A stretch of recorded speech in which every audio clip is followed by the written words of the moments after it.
All right, so a lot of you might have woken up this morning and saw the new Bloomberg polls that came out, saw that Kamala Harris was doing really great in a number of swing states, showing that she would have a lock on the Electoral College. And I was really happy to see these polls too. I mean, I am a Kamala Harris supporter, and, here we go.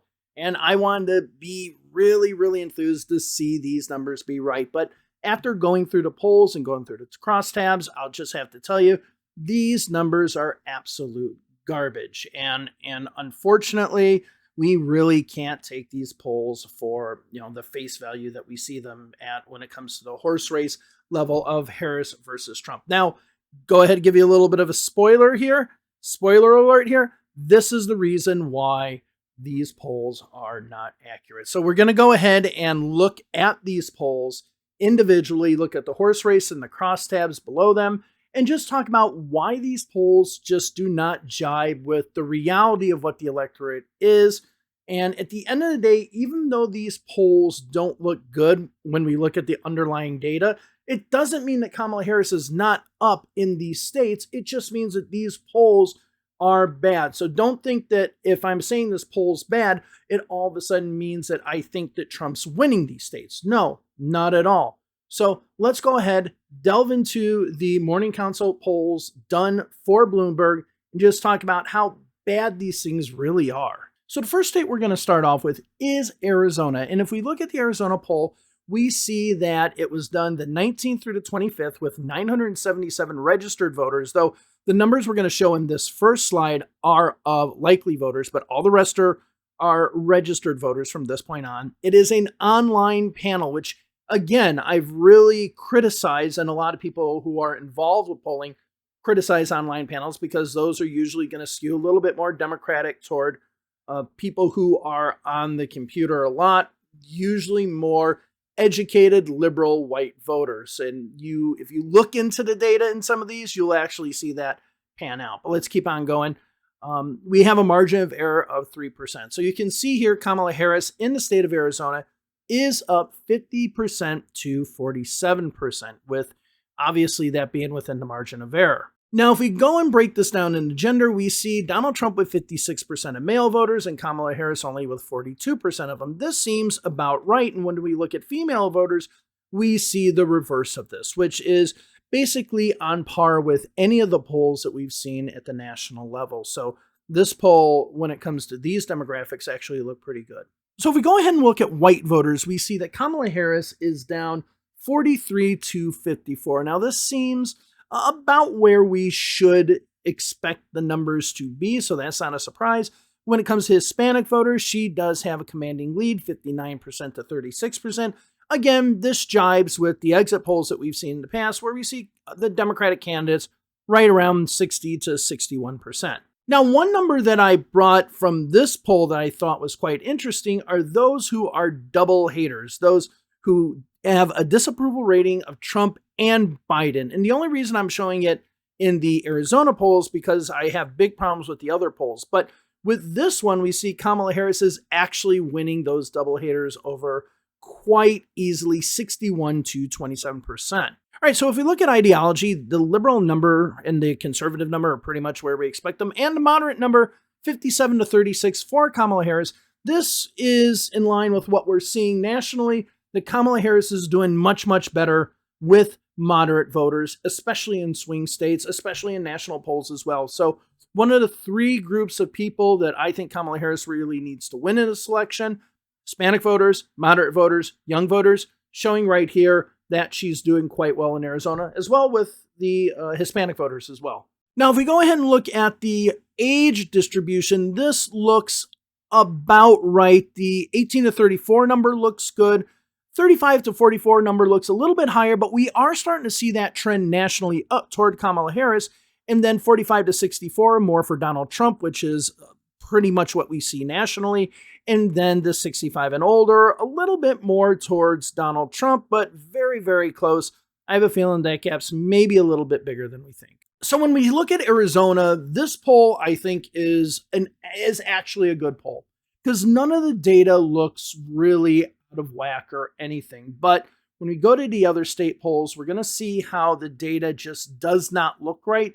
And we can't take that top horse race number for what it is at face value. So let's go ahead and look at Georgia as our next state. So if we go ahead and look at the Georgia poll, where we can see 989 registered voters, margin of error 3%. Again, these that we see just on this slide are the likely voters. We see Kamala Harris and Donald Trump tie at 49% each. Now, this is where things start getting out of whack. So if we look at Kamala Harris, it shows that she is up 2% amongst male voters. In Georgia, this number should be absolutely lopsided toward Donald Trump, but for some reason, Kamala Harris is up by 2% amongst these voters. This is not a reality of what the electorate is like in the state of Georgia. And if we look at female voters, conversely, we see that Kamala Harris is tied with Donald Trump 48-48. Chances are in these numbers, Kamala Harris is doing much, much better than being tied with Donald Trump. So just these numbers alone, these crosstabs, show that there's a big problem with the Georgia poll. Now, I know a lot of you will mention saying, hey, Dave, you're looking at crosstabs, and when we get into crosstabs, the margin of error starts getting bigger and bigger because it's a smaller sample size. And you're right, that's the case. But when we're looking at gender, and we're saying there's something wrong with gender, but not only just with one number, but with both numbers, that includes the whole entire sample. That's your 3% margin of error. So your margin of error, when you say both the male and the female numbers look off, you're basically saying the whole poll looks off. So this is a huge problem when it comes to the Georgia poll. Let's keep on, even though we have the problems with the Georgia poll, let's keep on looking at the other numbers that we see. So here's a trend that I see, and this is something we'll see in most of the polls from this point on, is that 35-44 number being extremely high, even compared to the 18-34 number. I think this goes along with this being an online poll where the people are going to be more white, liberal, college-educated voters who are usually going to fall in that group. But this number, 58-38, I don't think it's that high, and I absolutely do not think that that number is that much more significantly higher than the 18-34-year-olds. That 65 and older number that we see, 37-60, that's about what we should expect in Georgia. Now, if we look at liberal, moderate, conservative, we see that moderate voters are absolutely going to Kamala Harris, which just shows how many conservatives are in the state of Georgia. Now, if we look at white voters in Georgia, again, 65% for Donald Trump with 31% for Kamala Harris. This is about where we expect it. Now, this one I think is interesting. 79% of black voters for Kamala Harris with 17% for Trump. Almost every exit poll between, the early 2000s to now show black voters supporting Democratic candidates around 85-88%. So I think this number is actually a little bit low for Kamala Harris, and actually a significant amount low. So now let's go ahead and go over to the Michigan poll, because we're going to see the same problems in these polls as well. So if we go ahead and look at the Michigan poll, we see in this one we have 894 registered voters.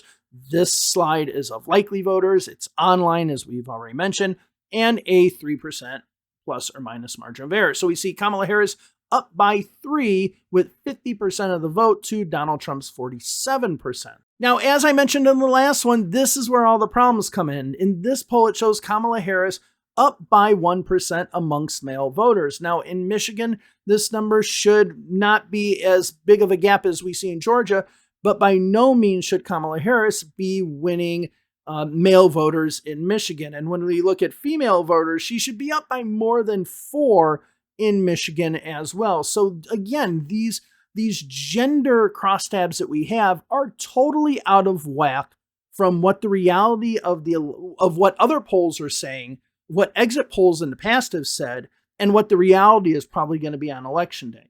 Okay, so if we look at the age distribution, this one we don't see the huge 35-44, and this age distribution kind of looks as what we should expect.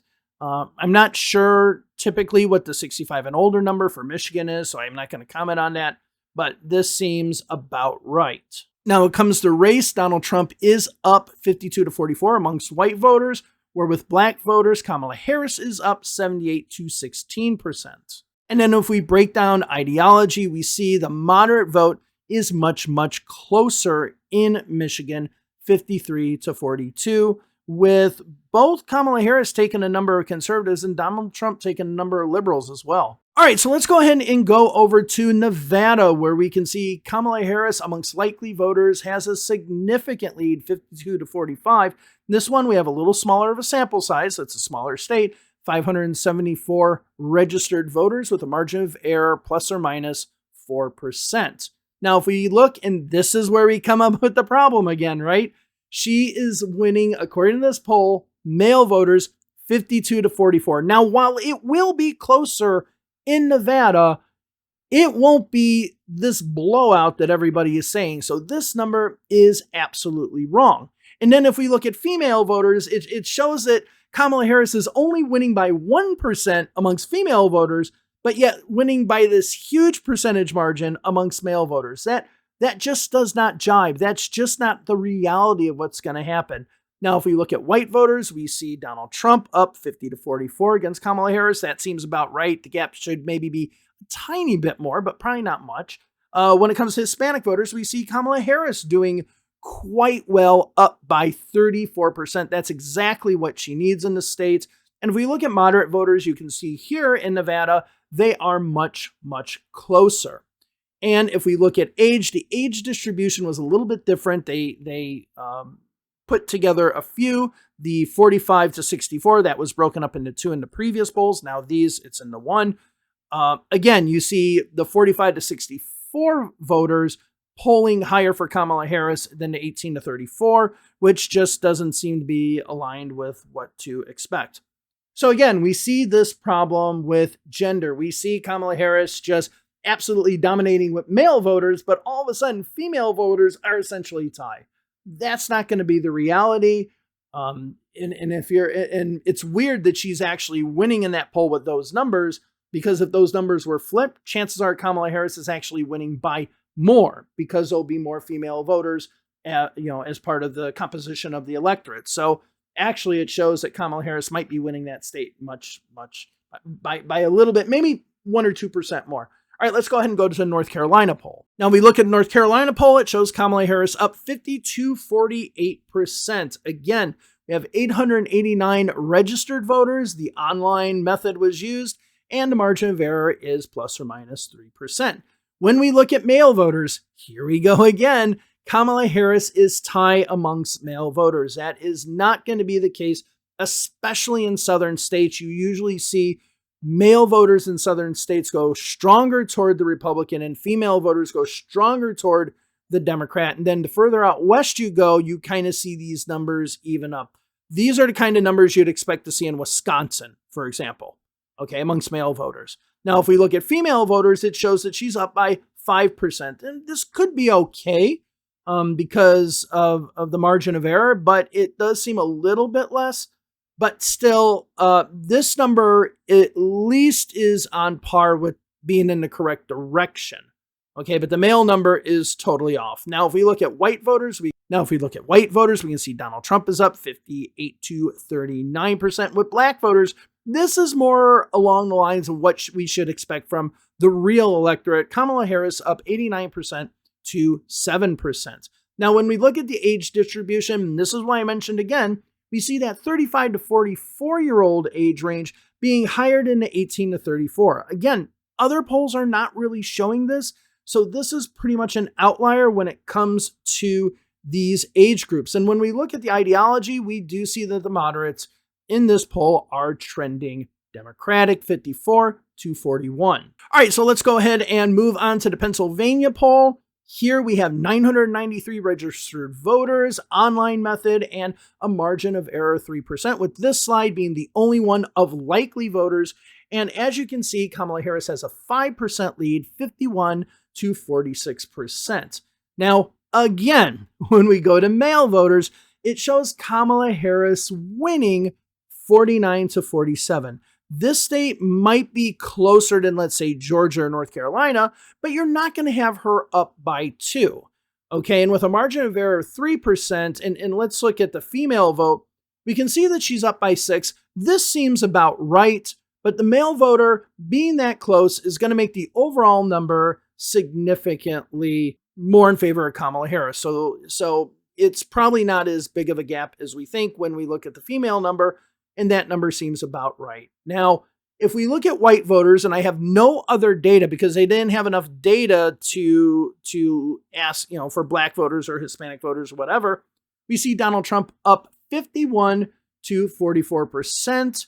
We have Kamala Harris again up in Pennsylvania amongst moderates, 54 to 37. And then again, when we talk about that age range, we see that 35 to 44 group really popping there, being 7% higher than the 18 to 34. Again, this is not a trend that we are seeing nationwide. We are seeing this group be more Democratic than, let's say, the 45 to 64-year-olds, but we're not seeing them this much significantly ahead of the 18 to 34-year-olds. All right, so if we look at Wisconsin, we have 849 registered voters, online, of course, and a margin of error of plus or minus 3%.